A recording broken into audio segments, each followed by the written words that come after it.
A graça e a paz, queridos, estamos aqui para trazer a lição de número 12. Hoje nós vamos estudar um título bem interessante. Quando Satanás enche o coração do homem. Nós vamos estudar uma lição em que a Bíblia diz que Satanás encheu o coração daquela criatura de maldade, né? Então vocês vejam que a tentação, ela não é fácil, né? O inimigo aqui, ele enche o coração das pessoas também. Assim como Deus enche o nosso coração de bondade, de amor, né? E a Bíblia diz que o amor de Deus, ele é derramado em nossos corações. Mas o diabo também enche o coração do homem de coisa ruim, né? E aqui quem foi o escolhido foi, né, uma criatura que ele tinha tudo, né, para não ser. Ananias e sua esposa. Então nós vamos estudar aqui quando Satanás enche o coração do homem. Lição 12 de jovem. O texto principal aqui está em Efésios 4:27. Não dê lugar ao diabo. O resumo da lição: Deus não considera inocente aquele que se deixa levar pelos enganos de Satanás. Nós temos aqui esse objetivo importante. Primeiro nós vamos ver aqui o mover, né, da igreja de Jerusalém. Por quê? Porque esse fato de Ananias, ele aconteceu na igreja primitiva, quando a igreja estava começando, né? Então a igreja estava nos primórdios ainda, nova, e surgiu essa figura aqui chamada Ananias, com a sua esposa, Ananias e Safira, e tentaram incrementar uma mentira, né? Mas Deus não permitiu. A igreja estava no começo, se Deus permite tudo, né? Talvez a igreja não chegasse aonde chegou. Então Deus já foi cortando o mal pela raiz. O nosso texto bíblico está em Atos capítulo 5, verso de 1 a 11. Certo? Então, lembrando, nós vamos estudar hoje sobre Ananias e Safira, a tentação que eles passaram de enganar, né? Pedro falou: tu não mentiste aos homens, mas a Deus. Então o diabo tentou ele a mentir para Deus, né? Bem, vamos lá. A igreja, né, debaixo do Espírito Santo, né? A gente sabe que a igreja de Jerusalém, após o batismo com o Espírito Santo, no dia de Pentecostes, trouxe um movimento do céu em Jerusalém, e a igreja, ela foi cheia do Espírito Santo e evangelizou o mundo da época, né? Então o livro de Atos, ele mostra que a igreja do primeiro século era cheia de poder do Altíssimo, Atos 4:31, entendeu? Era uma igreja cheia do Espírito Santo, entendeu? Foi essa igreja aqui que Ananias e Safira quiseram enganar, por isso que eles se deram mal, né? Porque uma igreja cheia do Espírito Santo não tem como enganar, certo? Às vezes uma igreja cheia do Espírito Santo é perseguida, né? Mas enganar não, porque Deus está presente, aí não tem como ser enganado, né? Então os crentes eram batizados com o Espírito Santo, falavam em línguas, né? Então, mas também não é por causa disso que a igreja não tinha problema, né? Ninguém imagina ou pensa que uma igreja cheia do Espírito Santo é uma igreja que por causa disso não vai ter problema, não. Os problemas normais vêm. Igual um homem ou uma mulher cheio ou cheia do Espírito Santo, ela não vai ter problema? Vai, mas vai vencer, né? Então, ser cheio do Espírito Santo, capacitado pelo poder de Deus, ser avivado, ser usado, não significa ser imunizado contra problemas. Os problemas vêm, entendeu? Isso aí não tem jeito, entendeu? Então, a igreja primitiva, embora cheia do poder, elas tinham problemas, né? Ela era perseguida, os crentes passavam necessidade, existia certo tipo de partidarismo étnico, né? Favorecendo as viúvas dos hebreus em detrimento das gregas. Então, existiam essas coisas também. Então, querido, uma igreja cheia do Espírito Santo não é uma igreja perfeita. Perfeito só Deus. Entendeu? Não adianta. Não vai encontrar perfeição nessa terra. A igreja é abençoada, cheia do Espírito Santo, ganhadora de alma, tem cura, tem milagre, mas tem defeito também, tem luta, tem tribulação, tem angústia. Nesse mundo não tem como, nesse mundo tereis aflições. Já acabou, já foi profetizado. Agora, isso aí não é motivo para entristecer, para parar, para não fazer a obra, não. Vamos avançar, com luta ou sem luta, vamos embora, entendeu? Então, sabemos que os membros de uma igreja precisam viver em comunhão, mas essa unidade só como pode acontecer? Através do fruto do Espírito. Não é só ser cheio do Espírito, é ter o fruto do Espírito, né?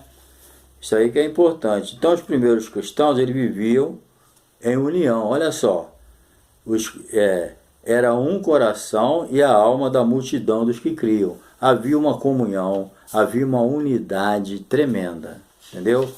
Muito importante, ok? Assim era a vida dos cristãos no primeiro século, entendeu? Eles eram discípulos de Jesus. E o evangelho cresceu tanto, né, em Jerusalém, que os discípulos de Jesus eram conhecidos.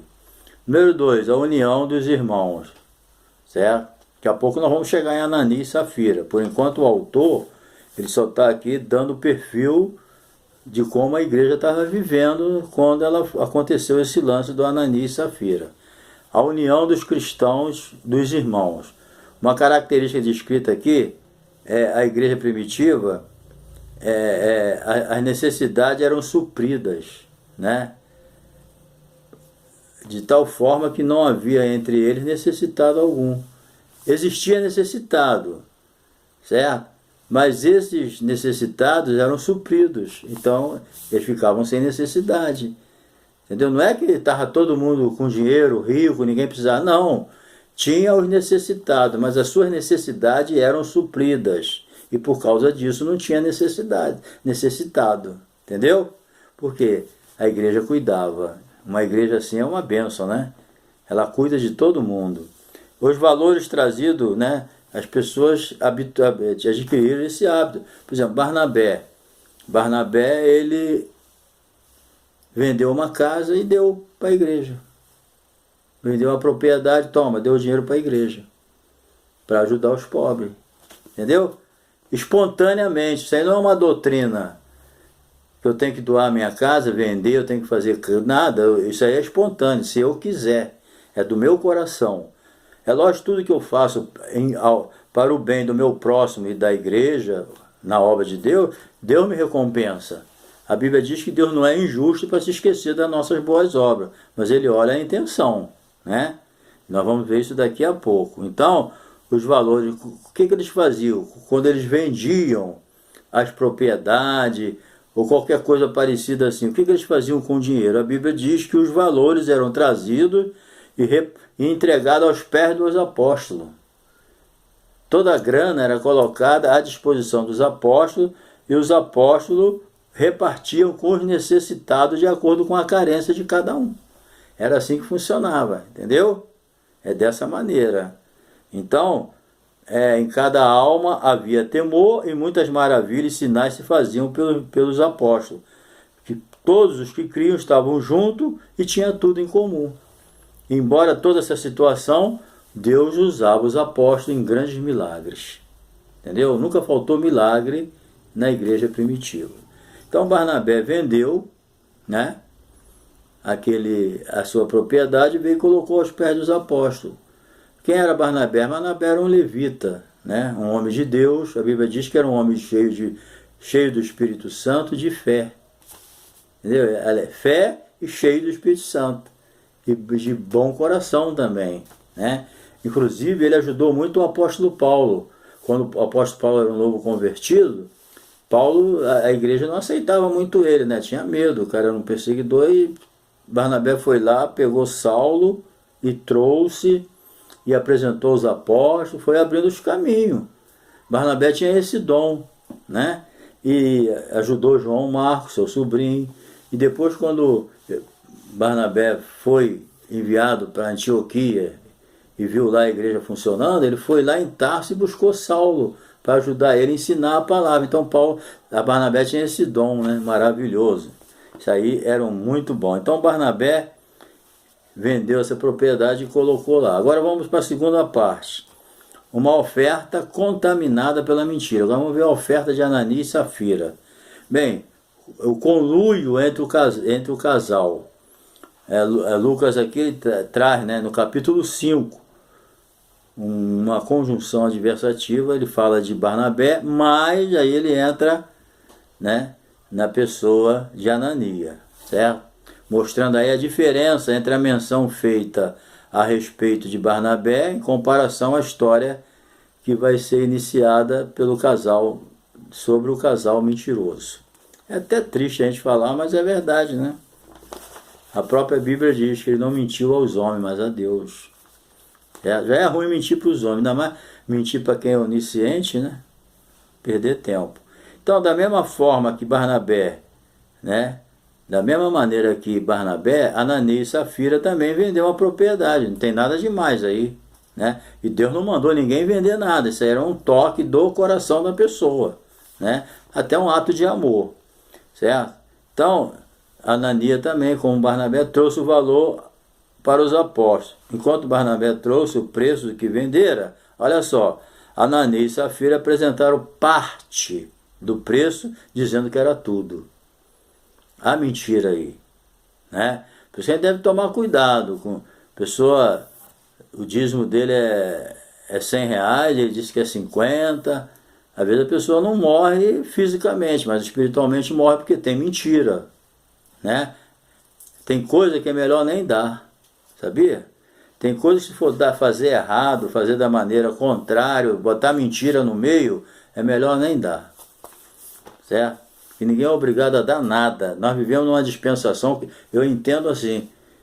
Eu tenho o meu compromisso de ser dizimista, de ser ofertante, de ajudar o próximo. Tudo a gente faz naquilo que a gente pode fazer, né? Agora, eu não sou obrigado a fazer nada, eu tenho que fazer por amor. Deus não aceita nada compulsivo. Se eu não fizer, a maldição vai cair em cima de mim. Deus não se agrada disso, não. Deus quer que você ajude a obra de Deus, ajude as pessoas por amor. Entendeu? Se a pessoa não ama a obra de Deus, Deus não aceita. Eu posso dar, né? Lembra daquela viúva, né? Jesus observando, a viúva deu tudo que ela tinha, deu por amor. Agora os outros davam sobra. Então Jesus mostrou ali qual a oferta que estava valendo para Deus, né? Então tem coisa que é até bonito aos olhos dos homens, né? É lindo, é maravilhoso, é edificante, mas como está aos olhos de Deus? Tem coisa que tu faz aos olhos dos homens é uma maravilha, mas como Deus está vendo?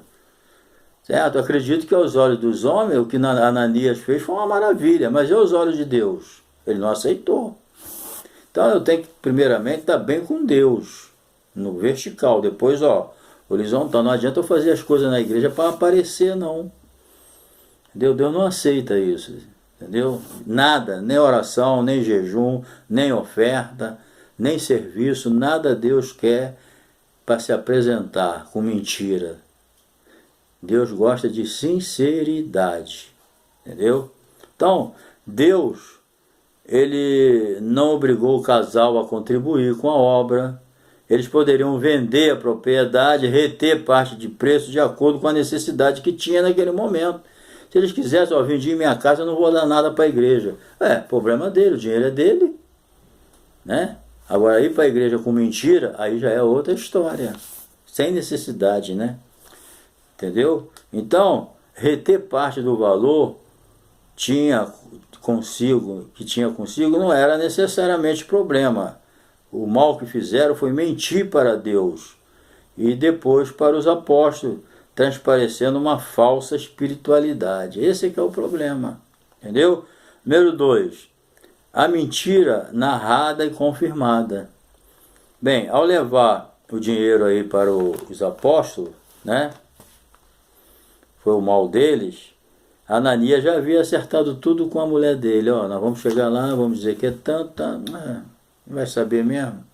Não é assim que as pessoas pensam? Mas Deus não dorme. Deus está ligadinho em tudo. Entendeu? Ananias teve uma ideia errônea da igreja. A igreja não é de homem. A igreja verdadeiramente, a igreja de Cristo é de Cristo. Cristo é o cabeça, é Deus que vela pela igreja. Entendeu? As portas do inferno, elas não prevalecerão contra a igreja. É que as pessoas analisam a igreja, né? Lógico, pelo pastor, pela presença humana. Mas não é assim que funciona. Cabeça da igreja é Jesus. Quem dirige a igreja é Jesus. Quem revelou a Pedro quem era Ananias foi o Espírito Santo. Então, o homem está na igreja. É um pastor humano que está lá, mas por trás quem é dono da igreja é Jesus. Ele é o cabeça da igreja, é ele que vela pela igreja, é ele que cuida da igreja, é ele que protege a igreja, é ele que revela as coisas erradas na igreja. É ele que mostra as coisas que não são de Deus na nossa vida, para a gente se consertar, né? Mas quando a gente insiste na mentira, igual a Ananias, aí morre. Ananias não teve uma chance quando Pedro chamou ele à responsabilidade, o que ele tinha que fazer? Poxa, Pedro, me perdoa, eu errei, eu fiz um trato, eu e a minha mulher, mentimos, tudo mentira, mas perdoa. Pronto, Deus perdoava. Quando a Safira chegou, Pedro, o marido já tinha morrido, não tinha mais jeito, chamou ela e falou, vem cá, não, realmente nós falamos isso, mas eu estou errada, eu quero perdão. Não, eles insistiram na mentira. Esse é o problema de muita gente. Peca, erra, e quando é confrontado, ele permanece na teimosia, permanece na mentira, permanece no pecado. Eles tiveram tempo, mas não aproveitaram o tempo. Vê como Deus sempre dá uma oportunidade.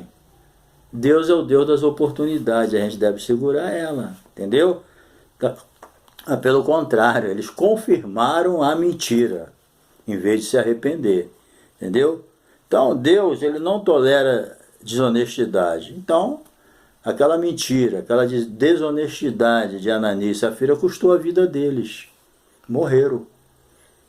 Entendeu? Então, tem coisa na nossa vida que a gente paga caro.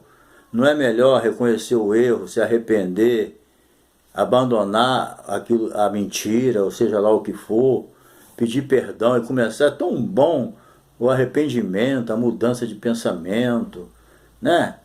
É tão bom isso que a gente tem a liberdade que Deus dá, a gente começar de novo. Deus é Deus das oportunidades. Deus está sempre dando uma chance. Deus sempre está te dando uma chance para mim. Errar, a gente erra, porque a gente é humano.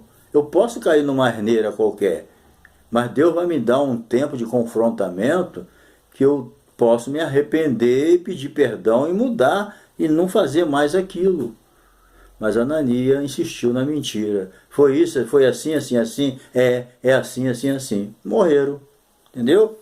Julgamento de Deus, para que a igreja não fosse contaminada, que é o que Deus não queria. A igreja estava no começo ali, cheia do poder, e aquilo ali poderia ser um transtorno para o crescimento, a continuação do crescimento da igreja.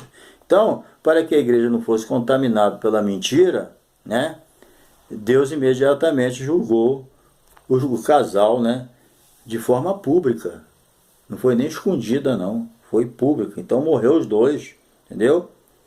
Então, aquela oferta mentirosa não foi aceita, entendeu? Então, a seguir, a esposa também foi julgada, morreu, confirmou a mentira, morreu, entendeu? Você veja que Ananias, quando a Safira chegou, ela poderia morrer logo, mas Deus não. Deus esperou ela confirmar com a boca dela a mentira, entendeu? Então, a princípio, tudo parece que Deus tratou, foi severo, né? Muita gente acha que Deus foi muito severo com Ananias e Safira, mas não foi, não. Ele impediu, ele deu chance, eles que não aproveitaram, entendeu? Então, apesar de Satanás ter enchido o coração de Ananias e Safira com engano e mentira, né? Deus não os considerou inocentes, pois foram eles que deram cabo à mentira. Então, não adianta culpar o diabo. Ah, foi o diabo. Quem encheu o coração deles de mentira? Foi o diabo. Muito bem. Mas quem morreu? Não foi o diabo, foi eles. Então, às vezes as pessoas, para se justificar, falam assim, eu fiz, mas foi o diabo. Foi o diabo, mas quem vai preso é você. quem vai sofrer é você, quem pode perder a salvação é você, quem pode pagar um preço alto é você. Está entendendo? Não adianta dizer que é o diabo, porque quem vai pagar as consequências somos nós. Nós é que sofremos. Entendeu? Então não adianta querer dividir isso com o diabo, que ele não vai segurar, não. Quem vai segurar é a gente sozinho. Não adianta alguém que está lá pegando 20 anos de cadeia porque fez uma coisa errada e chegar e falar, foi o diabo, mas quem está preso é você. Entendendo? Tem que ter arrependimento. Não adianta dividir coisa errada com o diabo, que ele já tem a pena dele para cumprir na eternidade. Ele já não tem mais jeito para ele já está condenado, né? Ele sabe disso, os demônios dele também sabem que eles estão condenados, não tem mais jeito. Né? Então não adianta querer dividir nada com eles, que eles não vão segurar nada da gente. Certo? Número 3, o cuidado com o coração. A Bíblia diz que enganoso é o coração mais do que todas as coisas. Cuidado com o teu coração, ele é enganoso. Tá? Então, número 3, cuidado com o coração. Número 1, Ananias e Safira, corações iludidos por Satanás. É isso que o diabo faz, ele ilude as pessoas. Entendeu? Você sabe que o nome dele é pai da mentira. A mentira é filha do diabo. Entendeu? Quando o diabo fala mentira, ele fala do que aquilo que ele se identifica. Assim como Jesus se identifica com a verdade, o diabo se identifica com a mentira. Aonde tem mentira, o diabo se sente igual o pinto no lixo. Ele se sente à vontade. Quer ver um lugar onde o diabo se sente confortável é na mentira. Onde tem verdade, ele está fora. Entendeu? Então, Deus não tolera mentira, principalmente no meio da igreja. Então, se fosse lá no meio do ímpio, Deus nem matava Ananias e Safira. Mas no meio da igreja, no meio dos santos, Deus não aceita isso. Aqueles 2 filhos de Arão que entraram no templo lá chapado, morreram porque entrou no lugar santo de forma errada. Tem coisas que no mundo não tem nada a ver, mas dentro da igreja, no lugar santo, Deus não aceita certas coisas. Entendeu? Deus matou Ananias porque eles fizeram isso dentro de um lugar santo, como se fosse uma zombaria. E Deus não se deixa escarnecer. Entendeu? Então, se Deus já não aceita mentira, quanto mais num ambiente santo como a igreja. Entendeu? Onde o Espírito Santo está presente. Deus, número 2, Deus proveu o necessário. Bem, Deus, o Senhor não depende das nossas contribuições, né? Pois Ele é que nos concede o recurso. Então, para a gente abençoar a obra, tem que vir de Deus. Tudo vem de Deus. Nós somos mordomo aqui nessa terra. Nós não trouxemos, tanto é, quando você nasce, você não traz nada. Quando você morre, não leva nada. Então você não é dono de nada. Tudo que você tem aqui na terra tem um dono. Por isso que antigamente Israel não podia vender nada dele, podia arrendar. Deus falou, por que vocês vão vender? Não é de vocês, é minha. Vocês arrendam. Né? Então nós não somos donos de nada. Deus é que é dono de tudo. Então Deus usa o que é dele através de nós para abençoar o próximo, para abençoar a obra dele. Entendeu? Então Deus concede o necessário, ok? É Ele que dá, tudo vem dele e para Ele. É assim que funciona. Entendeu? Quem está enganado pensando que é dono de alguma coisa, espera morrer, para ver se leva alguma coisa. Fica tudo aí. Pode ter aí 10 bilhões de euros. Morreu, fica tudo aí, não leva um centavo. E para ir embora vestido, tem que alguém vestir ele ainda. Então, acabou. Certo? Ninguém vai andando sozinho para o cemitério. Alguém leva. Tu vê. Então, não tem como, gente. Nós não somos donos de nada. O ser humano demora a cair a ficha, ter essa consciência, né? A gente demora muito. O orgulho, a soberba, a vaidade, leva o homem a pensar que é Deus, que vai viver eternamente aqui. Tem pessoas que já estão com 80, 90 anos, está agarrado, roubando, fazendo fraude, juntando dinheiro no banco, fazendo investimento. O cara já está com o pé na cova, gente. O cara está com o pé na cova, a qualquer momento ele bate as botas, como dizia meu avô. Mas ele está segurando, ele pensa que é dono, mas não é. Deus, a Bíblia diz Eu sou o dono do ouro e da prata. Sabe quem é Deus? Deus é o dono do ouro e da prata. Vamos lutar pela vida, mas não pense que você é dono. Não é. Bem, corações... Por isso que Deus fala, não se preocupe, tá? Não se preocupa não.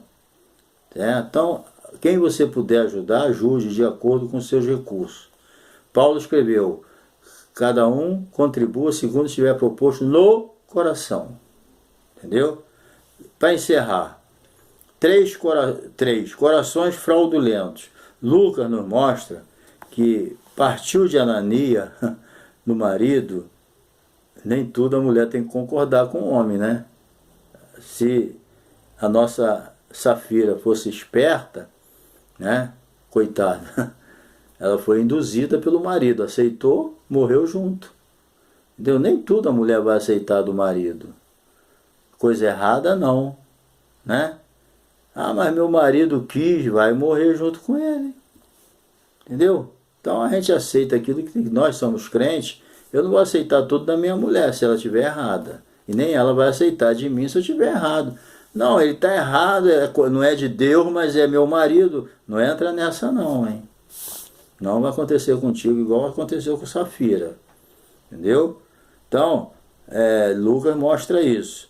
Que a ideia partiu de Anania de reter parte do dinheiro que seria levado aos apóstolos. Reteve parte do preço sabendo também sua mulher. A mulher concordou com ele, né? Igual Acã. Acã roubou aquilo, escondeu lá na tenda dele, a família sabia, alguns de Israel sabiam, mas ficaram tudo quietinho. Né? O que aconteceu? Ao prejuízo morreu toda a família. Então, tá errado, tô fora. Não quero participar não, porque depois eu entro junto. Tô fora. Safira poderia ter admoestado seu esposo a não agir da forma fraudulenta, mas parece que o casal estava unido pelos laços da falta de caráter, mesmo conhecendo a mensagem do Evangelho. Então, Anania e Safira inocente não era, porque Deus é justo. Deus não faz injustiça com ninguém. Então, muito cuidado, para você não tomar partido de coisa errada, certo? E depois dizer que é o diabo, porque o diabo não vai dividir contigo não, você vai segurar tudo sozinho. Entendeu? E se o cônjuge, um está errado, não embarca na canoa furada dele não. Entendeu? Sai fora enquanto é tempo, tá? Vamos para a hora da revisão aqui. Cite alguns problemas enfrentados pela igreja primitiva. Perseguições aos crentes, crente passando necessidade e partidarismo étnico. Número 2. Segunda lição, o que torna a unidade da igreja possível? O que torna possível é o fruto do Espírito. 3. Como Lucas descreve Barnabé? Como um homem de Deus que vendeu uma propriedade que possuía e trouxe todo o valor para os apóstolos, diferente de Anania que reteve. Do 4, reter parte do dinheiro ganho na venda de propriedade era problema? Não. Se eu vendo uma casa por R$1.000, eu quero dar só 500 para a igreja, é problema meu. Agora, eu só não posso ir dizer que eu vendi por 500. O problema é esse. Eu vendi por 1.000. Aí eu quero dar só 500, é problema meu. R$500 é o que eu vou dar e pronto. Agora, eu não posso chegar lá e dizer, vendi por 500, aí é mentira. Aí eu sou um Anania da vida. Estou fora. Entendeu? O problema é a mentira. A última aqui, quem é o pai da mentira? É o diabo. Entendeu? Então, Deus te abençoe, querido. Estamos aqui na penúltima lição. E não se esqueça de dar um toquinho do lado direito aí na palavra inscrever. Se inscreva no meu canal, dê o seu like, compartilhe com seus amigos, grupo, tá? E nos ajude aí a continuar divulgando a palavra. Dá uma olhadinha aí na nossa descrição aí, tá bom?